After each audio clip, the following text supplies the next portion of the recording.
bénissons le Tout-Puissant. Dans le ciel, sur la terre et sous la terre, nul n'est semblable à toi. Nul n'est comparable à toi. C'est toi qui as vaincu la mort, Elohim. Raison par laquelle nous sommes là pour te célébrer, pour honorer ton nom, pour t'exalter. Alléluia. Reçois l'honneur et la gloire. Saint-Esprit de Dieu, c'est toi notre enseignant. C'est toi notre pédagogue. Viens nous instruire par ta parole. Viens transformer le vie par la puissance de ta parole. Prends toute la place en ce moment et que toute l'honneur et la gloire te reviennent à toi les seuls, l'unique et le véritable Dieu. Glorifie Jésus. Glorifie Jésus. En ton nom Jésus, nous t'avons ainsi prié. Amen. Amen. Est-ce que nous pouvons acclamer le roi des rois? C'est vraiment une grâce. Béni soit notre Dieu. Amen. Je bénis aussi l'homme de Dieu, notre papa. Parce que si nous passons devant, c'est parce que Dieu lui a touché, lui a mis à cœur de nous laisser aussi partager la pensée de Dieu. Que le Seigneur te bénisse. Que Dieu bénisse tous les serviteurs, seront de Dieu en ces lieux, ainsi que toutes les fidèles. Que Dieu vous bénisse abondamment. Je n'oublierai pas de bénir aussi tous les bien-aimés qui nous suivent aussi via les réseaux sociaux. Que Dieu vous fasse de bien même de loin où vous êtes. Parce que l'Esprit de Dieu n'a pas de limites. Amen. Gloire à notre Dieu. Oui. Les thèmes que l'Esprit de Dieu nous a mis à cœur pour partager cet après-midi, c'est la puissance de l'adoption. La puissance de l'adoption. Et nous avons pas mal de textes bibliques à lire, mais nous allons lire les 3 premiers textes bibliques. Je vous supplie, bien-aimés, si on peut nous lever pour honorer la parole de Dieu. Donc nous sommes dans le livre de Romains, chapitre 8, verset 15. Mais vous avez reçu un esprit d'adoption, par laquelle nous crions Abba, Père. L'Esprit lui-même rend témoignage à notre esprit que nous sommes enfants de Dieu. Rapidement, nous allons lire Galates, chapitre 4, versets 4 à 7. Ainsi dit la parole de Dieu. Mais lorsque le temps a été accompli, Dieu a envoyé son Fils, né d'une femme, né sous la loi, afin qu'il rachète ceux qui étaient sous la loi, afin que nous recevions l'adoption. Et parce que vous êtes fils de Dieu, a envoyé dans nos cœurs l'esprit de son Fils, lequel crie Abba, Père. Ainsi tu n'es plus esclave, mais fils. Et si tu es fils, tu es aussi héritier par la grâce de Dieu. Rapidement pour terminer, Éphésiens, juste le voisin d'à côté. Éphésiens chapitre 1er, verset 3 à 5. Ainsi dit la parole de Dieu. Béni soit le Dieu et Père de notre Seigneur Jésus-Christ, qui nous a bénis de toute bénédiction spirituelle dans les lieux célestes en Christ. En lui, Dieu nous a élus avant la fondation du monde, pour que nous soyons saints et irréprochables devant lui. Il nous a prédestinés dans son amour à être ses enfants d'adoption par Jésus-Christ, selon le bon plaisir de sa volonté. Parole de l'Éternel. Prenez place, bien-aimés. La puissance de l'adoption. Bien-aimés, le mot adoption est cité 5 fois dans la Bible, surtout dans le Nouveau Testament. Dans l'Ancien Testament, on ne trouve pas le mot adoption en soi, mais on trouve cet acte d'adoption déjà. Parce que c'est déjà depuis le commencement dans la volonté de Dieu et dans le plan de Dieu. Alléluia. C'est bien qu'on ne cite pas ce nom adoption dans l'Ancienne Alliance, mais le Nouveau Testament cite le mot adoption 5 fois. Souvenez-vous, dans l'Ancienne Alliance, les femmes, souvent quand elles étaient stériles, elles donnaient leur esclave à leur mari, parce que pour elles, l'enfant que son mari va avoir avec son esclave, c'est son enfant. C'était un système d'adoption. Amen. Et aussi, souvenez-vous de Jacob. Après beaucoup de temps, lui qui croyait que son fils Joseph était mort, mais lorsqu'on lui apprend que son fils prospère en Égypte, c'est ainsi qu'il est amené amené en Égypte. Et lorsqu'il arrive, il fait l'adoption. Il dit à Josué, Ephraïm et Manassé sont maintenant les miens, ils m'appartiennent. Ils vont porter les mêmes noms que leurs frères. Mais les enfants que tu vas avoir après, ce seront tes enfants. C'est-à-dire que Jacob était en train d'adopter Manassé et Ephraïm comme ses propres enfants. Alléluia. Mais je ne vais pas rentrer trop dans l'ancienne alliance, sinon on va rester ici. Amen. Mais je voulais qu'on puisse parler surtout concernant la nouvelle alliance, les mystères de l'adoption, la puissance de l'adoption pour nous qui sommes des rachetés. Alléluia. Le mot adoption vient du mot grec iothesia, qui veut dire établir ou prendre quelqu'un, l'introduire dans une famille, établir la personne ou placer quelqu'un comme fils ou comme fille. Voilà le mot adoption. Donc c'est un acte légal à laquelle on permet à une personne d'intégrer une famille. On prend la personne et on les place dans une famille. Et cette personne qui est adoptée, il commence à bénéficier tous les privilèges de la nouvelle famille. Il bénéficie tous les droits. Donc je disais que l'adoption permet à une personne d'intégrer une famille. Et non seulement cette personne commence à bénéficier de tous les droits qu'il va trouver dans cette famille. Il est soumis sous l'autorité de celui qui l'adopte. Non seulement la personne change directement d'identité, il va porter le nom de l'adoptant. Alléluia. La nature nous enseigne. Ce que nous voyons dans la nature, bien-aimée, c'est l'ombre des choses. Ou alors ça provient de l'esprit. Voilà. Ce que nous voyons dans la nature, ça provient de l'esprit. Même si ce que nous voyons dans la nature, c'est un peu déformé, mais ça provient de l'esprit. Alléluia. L'adoption. La personne, même si c'était un enfant de riz par exemple, un orphelin, parce que la plupart des cas, les gens qui adoptent, ce sont des gens qui sont des stériles, mais il y a des fois aussi des gens qui ne sont pas stériles, mais ils adoptent pour pouvoir aider des enfants qui sont tellement touchés et ils veulent aider ces enfants à sortir de la misère. Et surtout quand il y a un enfant de rue, un orphelin de père et mère, un abandonné, et qu'un grand riche vient t'adopter, tu changes directement de statut. Tu portes le nom de cette personne, de cette famille. Alors que nous sommes dans le monde, nous connaissons qu'il y a des noms qui ont de l'impact. Quel nom a de l'impact? Tu vas voir qu'on va signaler, non, c'est le fils d'un tel, c'est le fils de X. Quel nom t'ouvre les portes?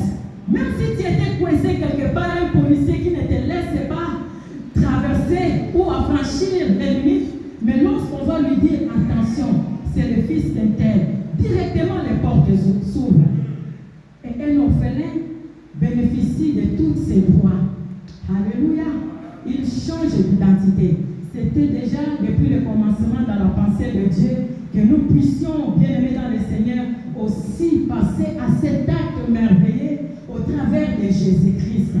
Pourquoi? Parce que 2 Corinthiens chapitre 6 au verset 18 nous dit ceci: je serai pour vous un père et vous serez pour moi des fils et des filles, dit le Seigneur Tout-Puissant. Il parle dans le futur.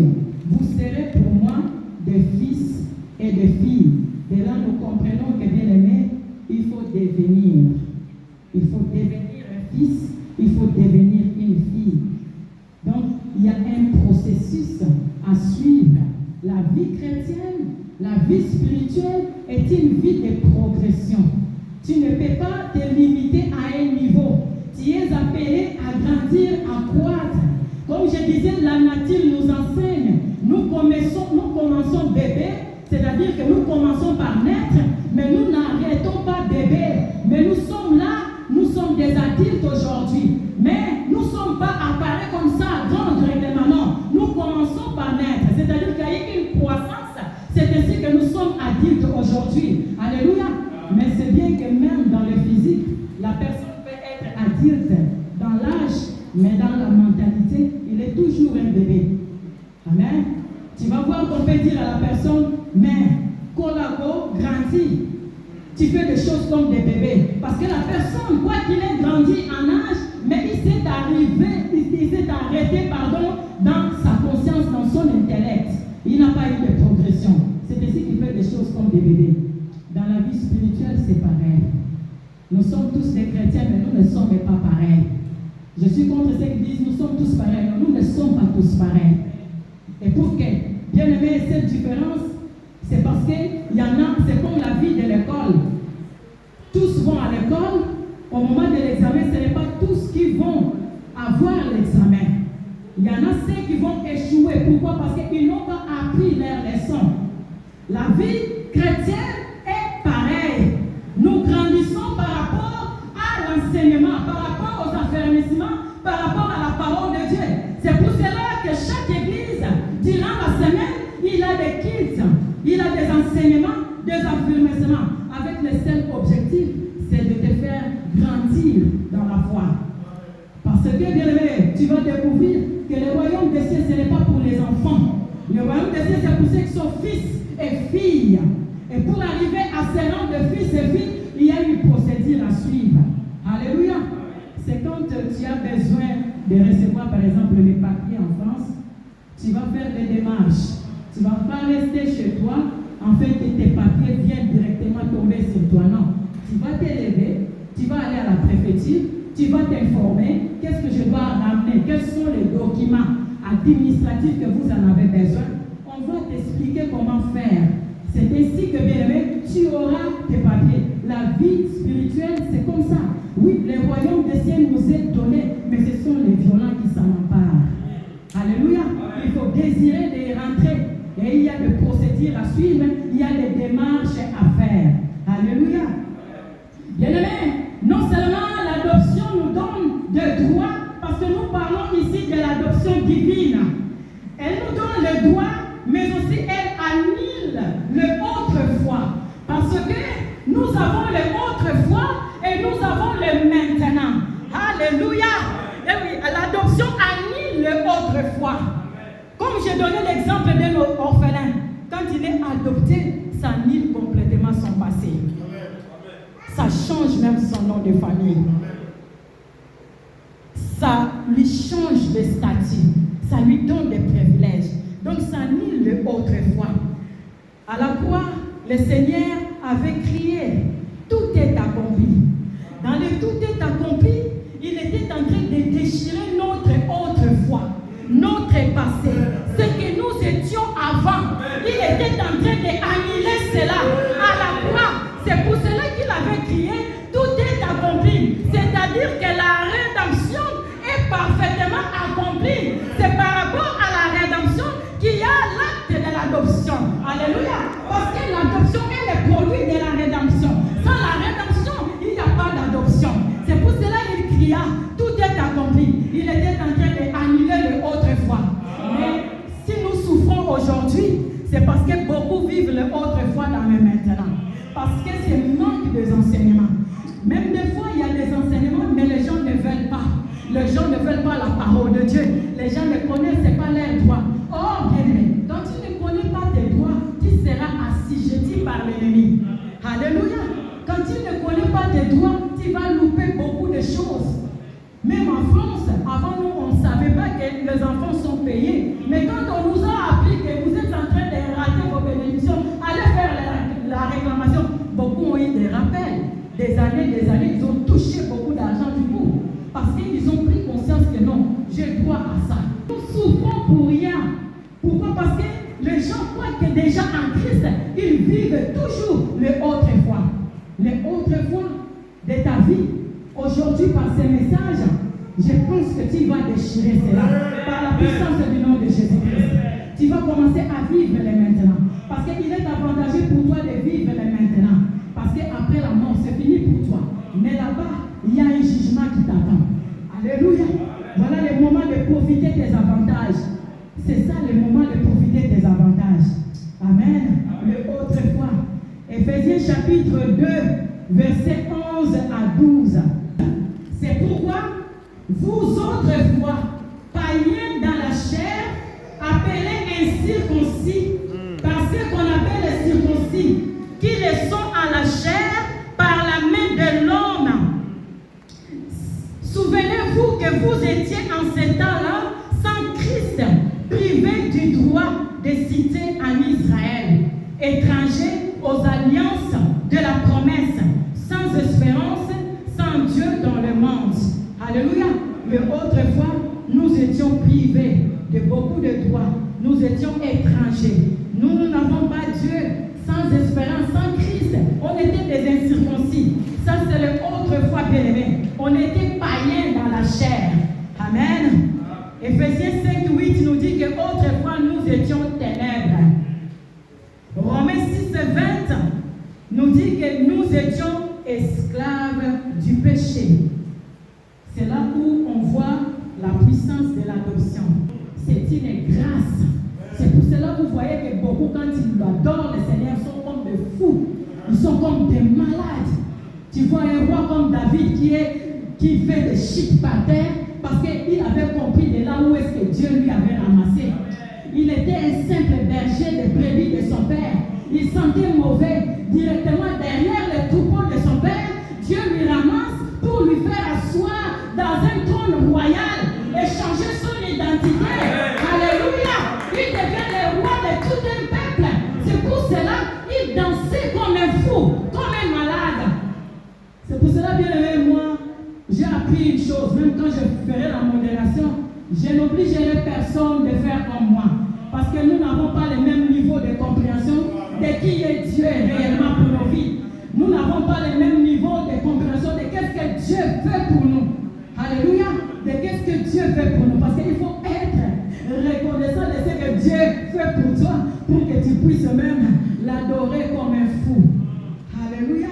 Ça, c'était notre autrefois. Nous étions, bien-aimés, des esclaves. Mais il a fait de nous des héritiers. Mais je voulais souligner quelque chose. Galates chapitre 4, versets 1 à 3. La Bible déclare, or, aussi longtemps que l'héritier est un enfant, je dis qu'il ne diffère en rien d'un esclave, quoiqu'il soit le maître de tout. Mais il est sous les tutelles et des administrateurs jusqu'au temps marqué par le Père.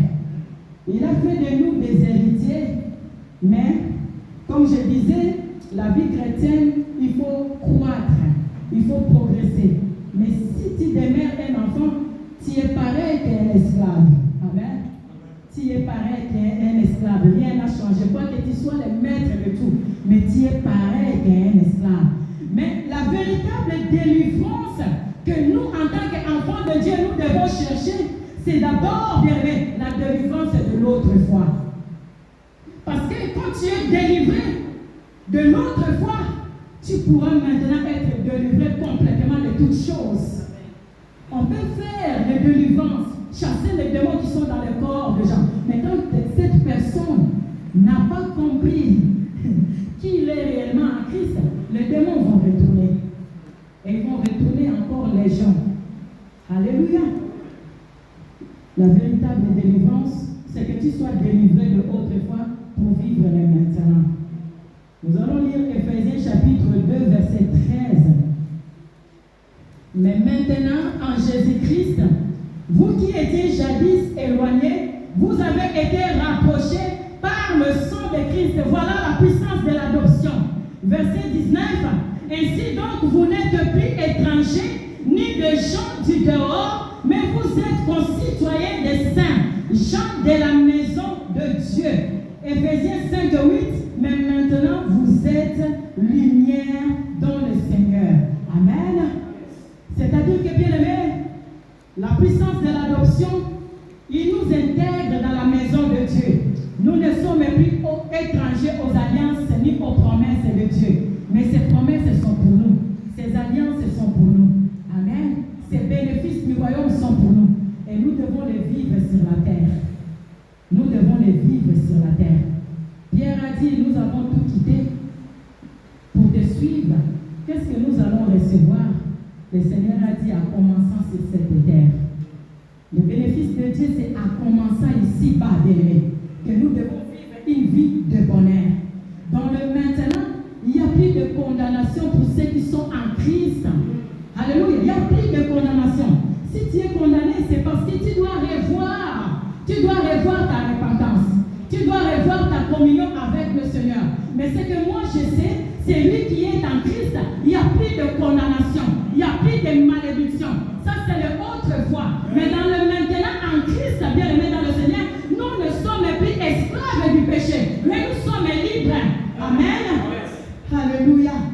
L'adoption, comme je disais, est liée à l'œuvre de la rédemption. C'est-à-dire que nous récupérons l'image et la ressemblance de Dieu. Nous ressemblons à notre Dieu dans l'adoption. Non seulement nous portons son nom, ça c'est l'avantage de l'adoption divine. Elle est différente de l'adoption de ce monde. L'adoption de ce monde, on peut t'adopter, tu vas porter le nom. Mais l'image ou la ressemblance de la personne, tu ne l'auras pas. Parce que tu n'es pas son fils biologique. C'est bien que tu vas bénéficier de même droit du fils légitime, mais son image, le père de la maison, sa ressemblance, ce n'est pas pour toi, c'est pour le fils biologique. Alléluia. Mais l'adoption divine nous donne cet avantage. Non seulement nous portons le nom, mais nous portons aussi l'image et la ressemblance de Dieu. Alléluia. Pourquoi? Parce que le fils qui est Jésus-Christ, il est le fils unique avant sa mort. Il est le fils unique. Il était tout seul. Il était tout seul, le fils légitime. C'est Jésus-Christ. Jean chapitre 3, 16.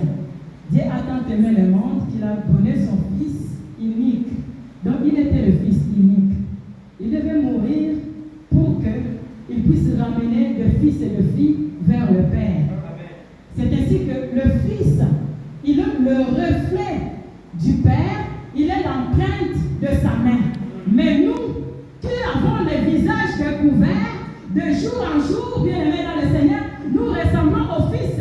Nous portons, nous sommes transformés plutôt à la même image que le Fils. Et quand on a le Fils en nous, directement on a le Père. Alléluia. Philippe a demandé, mais Seigneur, montre-nous le Père et cela nous suffit. Jésus-Christ a dit, mais Philippe, aussi longtemps que je suis avec vous, et tu n'as jamais vu le Père, mais si tu me vois, tu as vu le Père. C'est-à-dire que l'avantage que lorsque nous avons le Fils, nous avons en même temps le Père. Parce que le Fils et le Père sont un. Alléluia.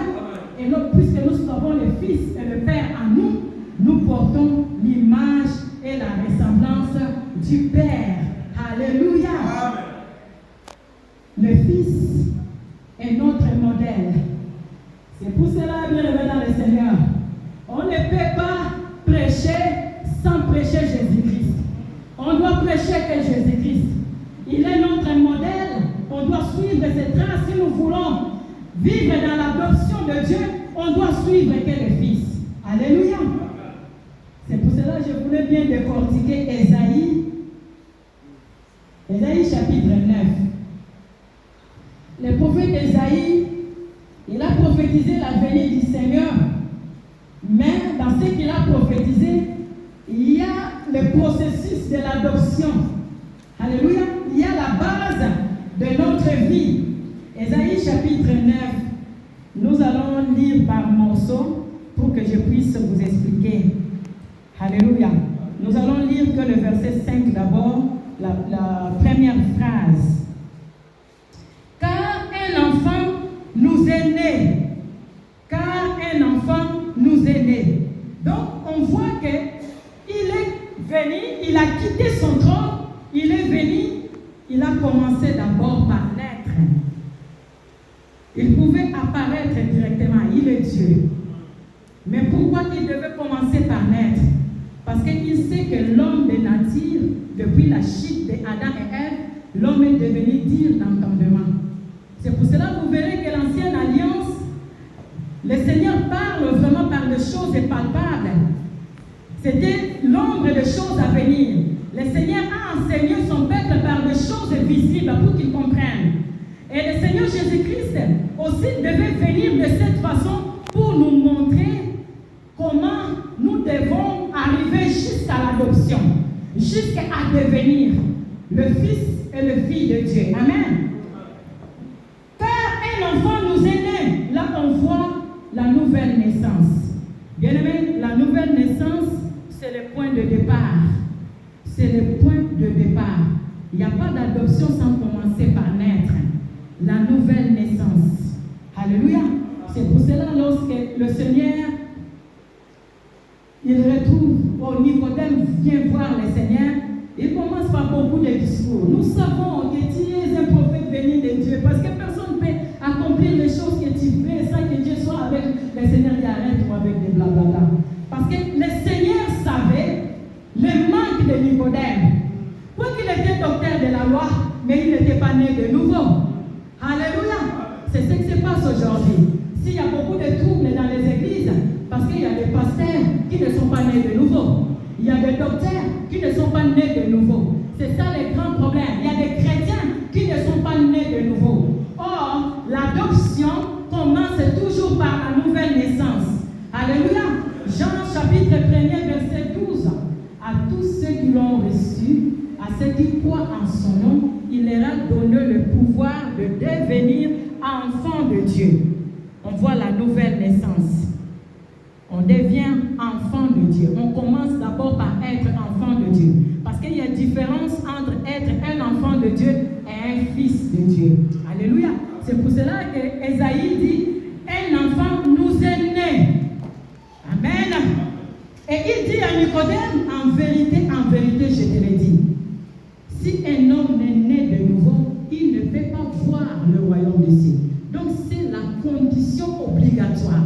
Pour voir le royaume des cieux, il faut commencer par naître de nouveau. Alléluia. Et il ne s'arrêtait pas là puisque Nicodème ne comprenait pas. Il disait, comment c'est possible? Dois-je retourner encore dans le ventre de ma mère? Mais Christ lui dit, en vérité, je te le dis, si tu n'es né d'eau ni de l'esprit, tu ne peux pas rentrer dans le royaume des cieux. De là, nous comprenons bien qu'il y a différence entre voir et rentrer. Amen. Il y a des types de naissance dans l'adoption. Il y a la naissance d'eau qui est le baptême de la repentance. Il y a la naissance de l'esprit.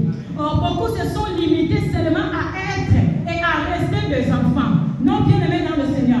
Tu as reçu le Seigneur. Tu as cru que le Seigneur est Dieu. C'est bien. C'est une bonne chose. Mais tu dois grandir. Tu dois progresser. Tu dois, bien aimé, arriver à un autre rang. Le rang de fils. Alléluia. Et pour la naissance de l'esprit, là, il n'y a pas de tricherie. Alléluia. Là, il n'y a pas de tricherie. Tu peux te faire baptiser, mais pour le baptême de l'esprit, bien aimé, là dépend de ton baptême, de la repentance sincère de ton cœur. C'est pour cela que Jean-Baptiste a dit, moi je vous baptise que d'eau. Mais celui qui vient après moi, celui-là vous baptisera de l'esprit. C'est-à-dire que pour être baptisé de l'esprit, le Seigneur va regarder ta repentance. Si ton baptême d'eau va concorder à ta repentance sincère, c'est ici qu'il vient. Il vient te baptiser de l'esprit. Alléluia. Est-ce que nous pouvons acclamer le roi de rois? Nous changeons de statut. Nous devenons enfants de Dieu. Ça, on est d'accord. Car nous sommes nés, mais nous devons aussi naître de l'esprit, comme je disais, pour entrer dans le rang de fils. Parce qu'il est écrit dans Romains 8 et 14, tous ceux qui sont conduits par l'Esprit de Dieu sont fils de Dieu. La Bible ne parle pas que tous ceux qui sont conduits par l'Esprit de Dieu sont enfants de Dieu, mais sont fils de Dieu. Pourquoi? Parce que l'autre moitié de la prophétie du prophète Ésaïe, il dit, un fils nous est donné et la domination reposera sur son épaule. Ça, c'est les avantages des fils. Bien-aimés, l'autorité, tout ce qui concerne la puissance, tu nous as donné le pouvoir de marcher sur les serpents, les scorpions, oui, mais c'est le domaine des fils, ce n'est pas le domaine des enfants.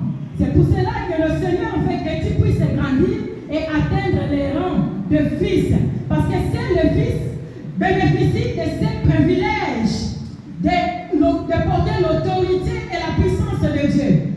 Vous verrez que pour accomplir la mission, pour l'œuvre de la gloire, le Seigneur ne nous a pas donné un enfant. Oui, un enfant est né, mais il nous a donné un fils. Maintenant,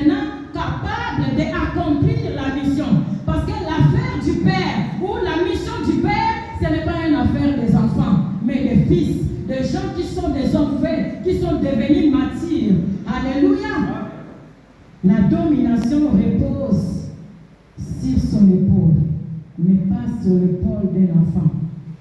C'est ainsi que lorsque le Seigneur Jésus-Christ fut baptisé, la colombe, le Saint-Esprit, en forme d'une colombe, descend sur son épaule. Et c'est juste après qu'ils ont entendu une voix du ciel. Celui-ci est mon fils. Il a fallu d'abord que l'Esprit de Dieu descende sur lui. C'est après, le Seigneur a déclaré, celui-ci est mon fils. Bien-aimé, pour que tu sois fils et fille de Dieu, c'est par rapport à la présence du Saint-Esprit dans ta vie. Ça, c'est la phase terminale de l'adoption. C'est ainsi que beaucoup des enfants de Dieu, quoique enfants, ils n'hériteront pas le royaume des cieux. Ça peut vous choquer. Le royaume des cieux, c'est pour les fils, pour ceux qui sont remplis du Saint-Esprit, pour ceux qui ont crucifié la chair et ses passions. C'est pour les fils. Or, pour que tu arrives au rang de fils, il y a la nourriture solide, la parole de Dieu, que nous allons développer dans la conclusion. Alléluia.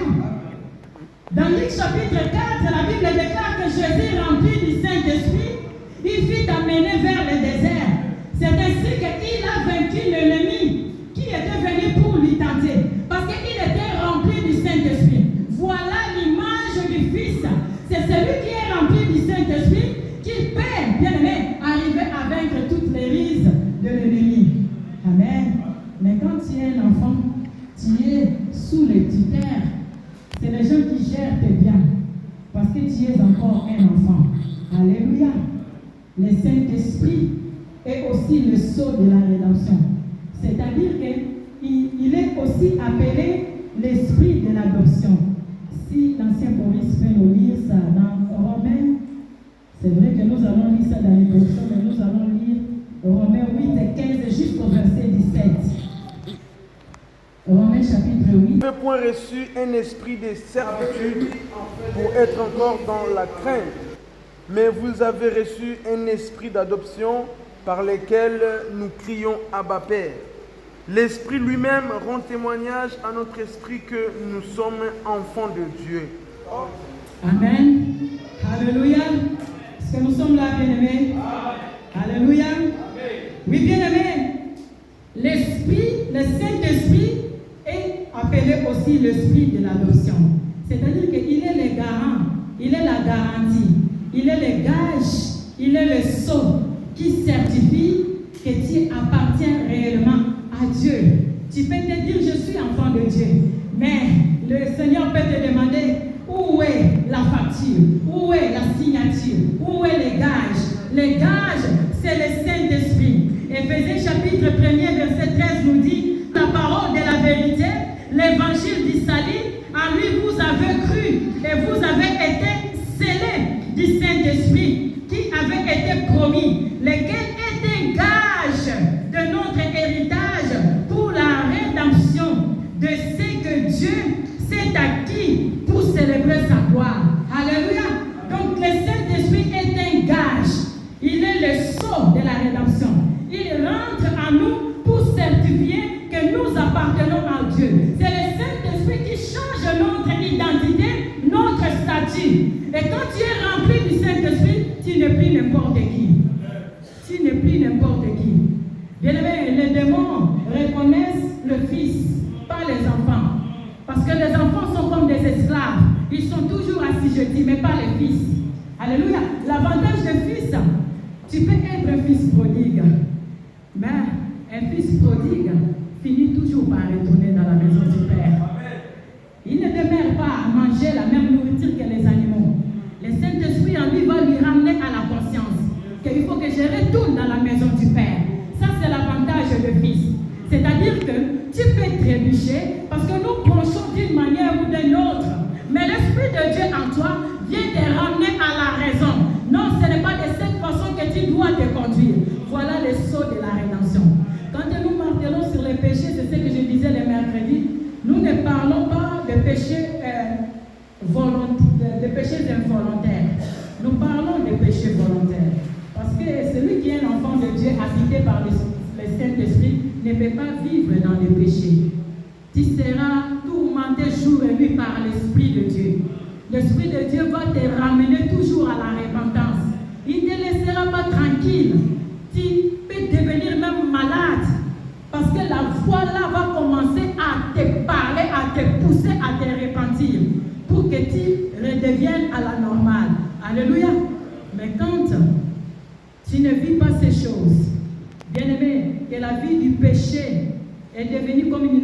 pour toi.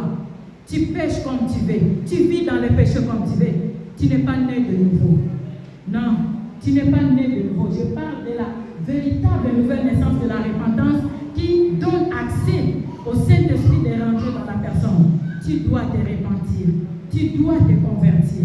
Alléluia. Toi que tu sois là, tu peux adorer, tu peux prêcher, tu peux prophétiser même. Tu peux même parler en langue. Mais tu vis dans les péchés. Tu peux même avoir des songes. Que Dieu te révèle des songes selon toi. Tu vis dans les péchés. Non, bien aimé, tu n'es pas né de nouveau. Tu dois te repentir. Tu dois te convertir. Tu dois quitter le autrefois et vivre ce que Paul a dit. Ce n'est plus moi qui vis, mais c'est Christ qui vit en moi. Ça, c'est les rangs de fils qui ont saisi la révélation. Parce que même la création, bien aimée, que nous voyons, qui est plongée dans le chaos, elle a un seul désir. Elle attend la révélation de fils et de filles de Dieu. Elle n'attend pas la révélation des enfants. Pourquoi faire avec? La création attend la révélation des fils, de ceux qui ont compris qui est Dieu réellement. Ce sont ceux-là qui portent la révélation, parce que la révélation, c'est la vie. Et cette création que nous voyons aujourd'hui, ces mondes, les gens qui sont encore de l'autre côté, dominés par l'ennemi, ils ont besoin de fils et de filles. Alléluia. Il se peut que tu es là, tu ne connais pas qui tu es réellement. Mais la volonté de Dieu pour toi est que tu sois fils et que tu sois fille de Dieu. Que tu grandis parce que tu as une mission à accomplir sur la terre. Amen. Tu as une mission à accomplir sur la terre. Dieu ne t'a pas créé au hasard. Alléluia. Dieu ne t'a pas créé au hasard. Dieu ne t'a pas laissé vivre au hasard. C'est parce que tu as une mission. Il y en a beaucoup de gens bien-aimés qui sont morts comme ça sans accomplir leur mission. La nature est un enseignement. Et beaucoup seront jugés par rapport à leur conscience. Alléluia. Il y a des choses que les païens ne font pas parce que ce n'est pas parce qu'on leur a prêché la parole de Dieu, mais leur conscience leur interdit de le faire. Tu vas voir qu'un païen va dire non, je ne peux pas faire ça, c'est mauvais. Qui lui a pris? Sa conscience. Parce que c'est ce que Dieu a déposé dans l'homme pour essayer un peu de redresser l'homme. Si la parole de Dieu ne t'enseigne pas, alors ta conscience, alors. Alléluia. La volonté de Dieu est que tu changes de niveau, que tu grandisses. Si tu es fils, si tu es fille, alors reste fils, non prodigue, mais reste dans la maison du Père. Alléluia. Pourquoi? Parce que le message de la résurrection, ce n'est pas pour tout le monde. Beaucoup sont choqués quand ils disent ça, mais comment les païens vont se convertir? Oui, quand le païen va recevoir Jésus-Christ, maintenant, l'œuvre de la croix nous concerne. Parce que la puissance ou la prédication de la croix est une folie pour ceux qui périssent, mais c'est une puissance pour nous. Alléluia. Lorsque Christ ressuscite, il voit Marie de Magdala, mais il donne une mission à Marie de Magdala. Bizarrement, il ne l'envoie pas à tout le monde. Mais il dit à Marie de Magdala, dans Jean chapitre 20, au verset 17, « Mais va trouver mes frères et dis-leur que je monte vers mon Père et votre Père, vers mon Dieu et votre Dieu. » C'était après sa résurrection. Alléluia. C'est-à-dire que le Seigneur était en train de confirmer à Marie de Magdala la puissance de l'adoption. Et que Dieu était devenu notre Père. Il était devenu notre Dieu. Mais il devait aller voir seulement le frère. Lorsque je parle de frère, il y a des sœurs dedans. Amen.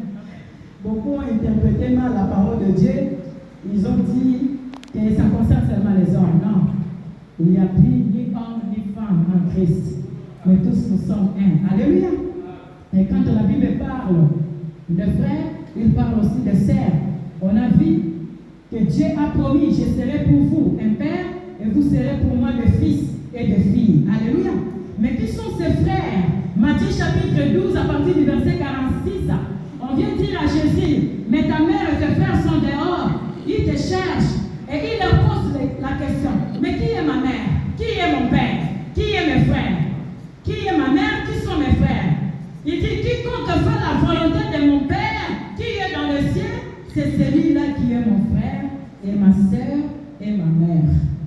Alléluia. Donc le rang de frères de Jésus-Christ, ce sont ceux-là qui sont comme lui, qui font la volonté du Père. Alléluia. La parole de Dieu, bien-aimé, favorise notre croissance. C'est notre nourriture spirituelle. C'est ainsi que nous ne cessons de vous rappeler que nous sommes là tous les mercredis.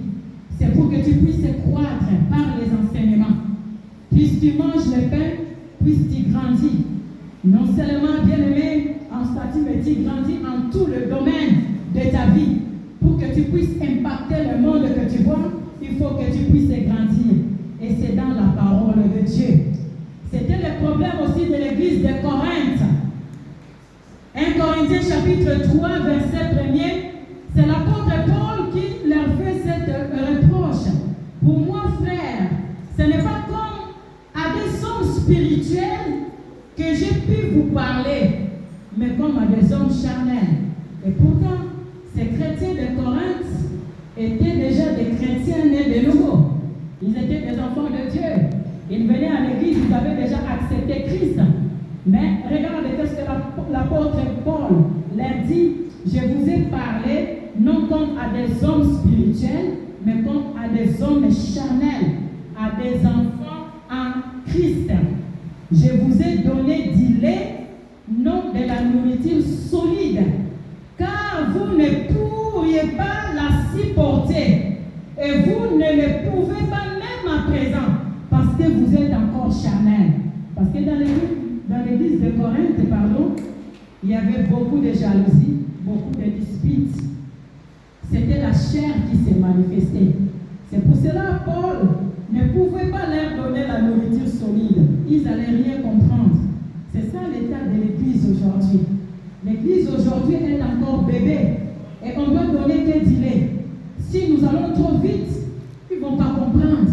C'est ainsi que vous voyez que beaucoup abandonnent les assemblées de plus en plus. Parce qu'ils disent que non, la parole que vous prêchez, ça ne me concerne plus. Parce qu'il est charnel. Il veut demeurer charnel. Mais or, c'est la nourriture solide qui nous fait grandir et nous donne la capacité d'atteindre le rang de fils. Alléluia. C'est pour cela qu'on voit le ministère de Christ. Il a opéré des miracles, mais il prenait beaucoup de temps dans les enseignements. Bien-aimé, le Saint-Esprit de Dieu veut aujourd'hui pour toi que tu changes ta mentalité, que tu changes ta façon de t'approcher de Dieu. L'Esprit de Dieu veut te ramener à rentrer dans ton héritage. Mais comment rentrer dans ton héritage? Quand tu es enfant, tu ne peux pas. Parce qu'un enfant, c'est comme l'esclave. Tu n'es pas encore qualifié pour pouvoir, bien-aimé, vivre ton héritage. Tu vas jouer avec. Le Seigneur ne donne pas ces choses aux enfants. Il attend que la personne atteigne une certaine maturité. Mais comment tu vas atteindre la maturité quand tu ne viens pas dans les activités de l'église? Comment tu peux te dire chrétien, tu peux rester 2, 3 dimanches, tu ne viens pas.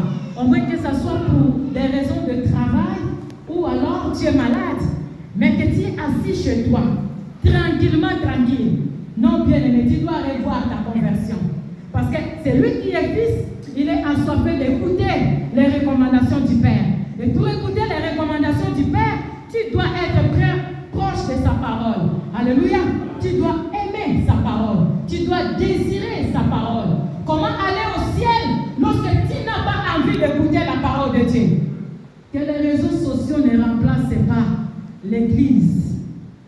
Alléluia. Parce que le danger aussi des réseaux sociaux, quand ils sont mal gérés, c'est ainsi qu'on voit beaucoup sont tranquilles chez eux. Parce qu'il sait qu'il va suivre un culte en direct.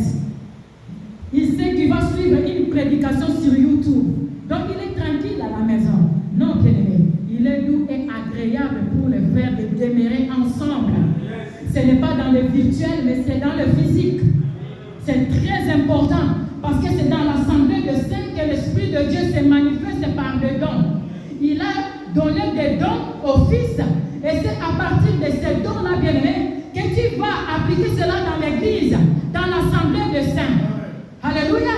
Nous servons Dieu dans l'assemblée de saints par rapport aux dons que l'Esprit de Dieu nous a donnés. Mais quand il reste chez toi, peut-être ce jour-là, tu allais prophétiser, mais tu n'es pas venu. tu bloques l'Esprit de Dieu de se manifester. Nous avons des dons ici. Alléluia. Si tu n'as pas un don, c'est parce que tu n'as pas le Saint-Esprit.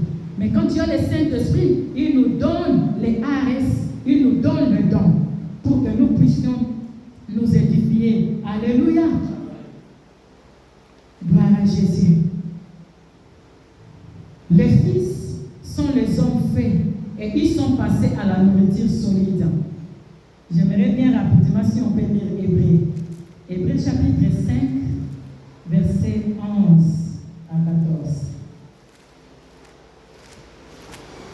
Hébreux chapitre 11, Hébreux chapitre 5, versets 11 à 14. Ainsi dit la parole de Dieu. Nous avons beaucoup à dire là-dessus et des choses difficiles à expliquer parce que vous êtes devenus là à comprendre. Vous en effet qui depuis longtemps devriez être maîtres. Vous avez encore besoin qu'on vous enseigne les principes élémentaires des oracles de Dieu. Vous en êtes venus à avoir besoin du lait et non d'une nourriture solide. Or, quiconque en est au lait n'a pas l'expérience de la parole de justice, car il est un enfant. Mais la nourriture solide est pour les hommes faits, pour ceux dont le jugement est exercé par l'usage à discerner ce qui est bien et ce qui est mal. Mais l'apôtre disait aux Hébreux qu'il préférait rester au lait et non la nourriture solide. C'est aussi une maladie qu'on voit aujourd'hui. Les gens, ils ont envie d'entendre d'autres choses. Mais ce genre de messages ne sont pas aimés. Ce genre de messages sont comme si ça fatigue les gens. Ce genre de messages, les gens provoquent le sommeil dans les gens. Ils vont dire que non, là-bas, il n'y a pas de puissance. La puissance que les gens veulent, c'est le lait qu'ils veulent voir. Voir des démonstrations bidons, des gens qui tombent de gauche à droite. Et des mecs qui vont encore venir tomber de gauche à droite. La véritable ou la nouvelle naissance, c'est quand tu tombes aujourd'hui, on t'a délivré et tu te relèves pour du bon. Et tu continues le parcours avec le Seigneur. Ce n'est pas normal un enfant de Dieu, né de nouveau, qui tombe chaque jour. Chaque jour, on doit te délivrer. Chaque jour, on doit prophétiser pour toi. Écoutez bien, je n'ai pas besoin qu'on prophétise pour moi. J'ai déjà la prophétie. Alléluia, par excellence. Et dans la prophétie par excellence, il y a tout qui est dedans. Il y a les privilèges, il y a les droits, il y a les promesses. Mais c'est de ma responsabilité. Si je veux que ces promesses s'accomplissent, c'est ma responsabilité. Il me reste ma part de responsabilité. Puisque le Seigneur, il a déjà proclamé des choses pour nous dans sa parole. Alléluia. Mais c'est à nous maintenant, ta part de responsabilité. Dans quel endroit tu te retrouves pour que cette promesse puisse t'accomplir dans ta vie. Alléluia. Quel est le périmètre où tu te retrouves? Parce qu'il y a des endroits que Dieu ne peut pas accomplir ses promesses dans ta vie. Tu t'es déplacé. Il faudra que tu retournes dans la pensée de Dieu, dans l'endroit où Dieu t'a positionné, pour que tu puisses vivre les promesses de Dieu dans ta vie. Alléluia. Après la mort de Jésus-Christ, c'est Pierre qui s'est déplacé. Alléluia. Il devait rester à Jérusalem, selon la promesse de Dieu. C'était à Jérusalem que l'Esprit de Dieu devait descendre sur eux. Mais Pierre s'est déplacé. Il se retrouve dans la mer de Tibériade. Il retourne dans la pêche. Or, il était déjà délivré de là pour devenir pêcheur d'hommes. Il y a longtemps, bien aimé, le Seigneur t'a délivré de là où tu te retrouves maintenant.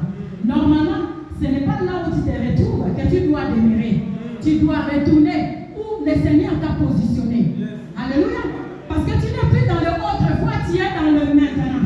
Tu n'es plus étranger, tu n'es plus esclave, mais tu es chef de la maison de Dieu, concitoyen des saints, héritier de Dieu et co-héritier de Christ.